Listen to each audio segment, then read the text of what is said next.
صباح الخيرات والجمجميات. هو انت بتشوف اللي انت فاكر انك شايفه؟ طب بتشتري اللي انت فاهم انك بتشتريه؟ بعد الحلقه دي اوعدك انك هتفكر بعد كل اعلان هتشوفه. اهلا بيكم في جمجميات. الحلقه دي من الحلقات اللي انا بسميها الحلقات الكاشفه. لو رجعنا لبدايات القرن العشرين، الخاتم الالماظ ما كانش ضمن تقاليد الزواج، العريس ما كانش اصلا ضمن خطته انه يجيب خاتم الماظ. طب ايه اللي غير ده وخلاه طبيعي في كل ثقافات العالم؟ اعلان عملته شركه ديبيرز سنه 1947. الاعلان كان بيقول ايه؟ A diamond is forever. ومن ساعتها ارتبط الزواج اللي المفروض يكون forever بالالماس، وتخلد اسم الكوبي رايتر اللي كتب الاعلان ده وهي ماري فرانسيس. والجمله دي A diamond is forever اعتبرتها مجله ادفرتايزنج ايج افضل شعار اعلاني في القرن العشرين. اعلان خلى حاجه ما كانتش ضروريه في الجواز قبل كده تبقى ضروريه وطبيعيه واساسيه. هتجوزوني؟ الله، طب ما تتجوز يا اخي. بقول لك هتجوزوني وفيها ايه يعني؟ انت برضه هتجوز؟ انا مش شايف بروبلم. قبلها بحاجه و20 سنه في العشرينات كان ان الست تشرب سجاير حاجه عيب جدا، فشركات السجاير استعانوا بعبقري التسويق ادوارد برنيز ابن اخت سيجموند فرويد. ادوارد برنيز نظم ايفنت كبير، فعاليه، استعراضات ونجوم وتصوير وحركات. وسط الحدث ده وقدام الكاميرات خلى ستات يولعوا سجاير وسماها تورشز اوف فريدم، مشاعر الحريه. الصور نزلت وغرقت الجرايد، ومن ساعتها الستات بقوا بيشربوا سجاير. هم الحلوين علشان حلوين يعملوا كده هو، ولا الطعمين علشان طعمين يتقالوا كده هو.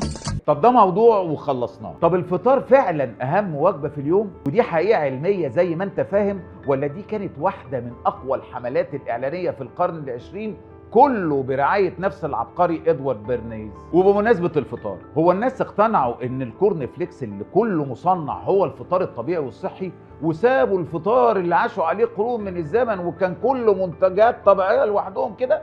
ولا ده تاثير دعايه اطلق عليها ذا ماركتنج ميراكل، معجزه التسويق؟ هات الفينو سوسيس بيفي حتة تكفي من اللحم البقري، شيل اللبابة لذيذ الطعم، ما تحط البيفي مشبع ومغذي. مش هقدر احكي كل القصص عشان وقت الحلقه، ولان عندي كلام كتير مهم عايز الحق اقوله، لكن اللي عايز اقوله ان الاعلان غير شكل العالم وخلى حاجات ما كانتش موجوده تتشاف النهارده انها حاجات عاديه جدا. الاعلان مش بس بيغير اللي بتشتريه، ده اوقات بيغير اللي بتعتقد انه عادي. متخيل قوه الاعلان؟ يزحف ويتوغل ويندشر ويتصرف ويستمر ويستمر ويستمر. خلي بالك انه دايما مش بيبيع لك منتج. هو في اعلان الخاتم مثلا باع لك اثبات الحب، وفي اعلان السجاير باع لك الحريه والتحرر. ولحد النهارده وبعد حوالي قرن من الزمن في اعلانات العطور هو مش بيبيع لك عيط، لكن بيبيع لك وعد بالجاذبيه. المشروبات الغازيه هو بيبيع انتعاش. اعلانات الشوكولاته بتبيع سعاده. زيوت الطبخ بتبيع وعد بالصحه. الاعلانات بطلت تبيع منتجات من زمان، وده واحد من الاسباب اللي بتخليك تشتري حاجات كتير انت مش محتاجها، لانك محتاج المعنى، محتاج الاحساس، الوعد اللي المنتج ده بيوعدك بيه. قومي جربي نخلتين،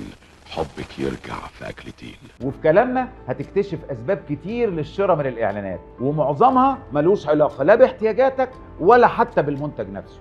احنا في جيم كبير قوي يا باشا. طب تعالى بقى، لو سالتك انت بتصدق الاعلانات هتقول لا. هنا بقى اقول لك انت بتشتري ازاي. تفتكر الكوبري او الشارع اللي من اوله لاخره نفس الاعلان؟ صاحب الاعلان ده متوقع انك تركن وتنزل تقرا اعلانه؟ طبعا لا. طب تفتكر العلامات التجاريه اللي بتظهر في ماتشات الكوره المسؤولين عنها متخيلين انك هتسيب الماتش او بعد الماتش هتروح تشتري جزمه؟ الفكره يا صديقي في حاجه اسمها مير اكسبوجر افكت، تاثير التعرض المتكرر. هقول لك يعني ايه. عارف الجمله اللي بتقول اللي نعرفه احسن من اللي ما نعرفوش؟ ده المخ البشري هو اللي بيقول كده. لما بتشوف علامه تجاريه مرات كتير حتى لو مش مركز معاها زي اللي على الكوبري او في ماتش كوره وبعدها تروح تشتري حاجه، هنا المخ بيقول لك جمله في منتهى الغرابه. بيقول لك if you know it then it's good. يعني ايه؟ يعني لو تعرفه يبقى منتج كويس. والمخ بيعمل كده عشان يوفر تفكير، وهنا انت غالبا بتقرر تشتري المنتج ده. طبعا عقلك الواعي بيديك اسباب منطقيه جدا. لو سمحت،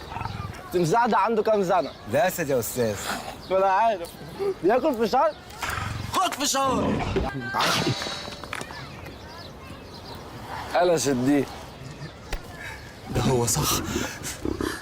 في سنة 1968 نشر عالم النفس الأمريكي روبرت زيانز دراسة بقت من أشهر الدراسات في علم نفس التسويق، والدراسة دي كانت بتدور حوالين سؤال: هل ممكن نحب حاجة لمجرد إننا شفناها كتير؟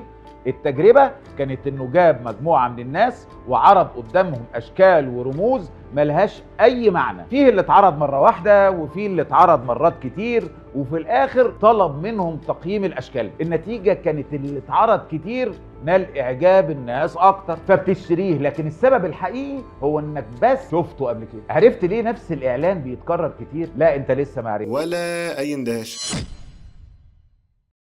سلام عليكم.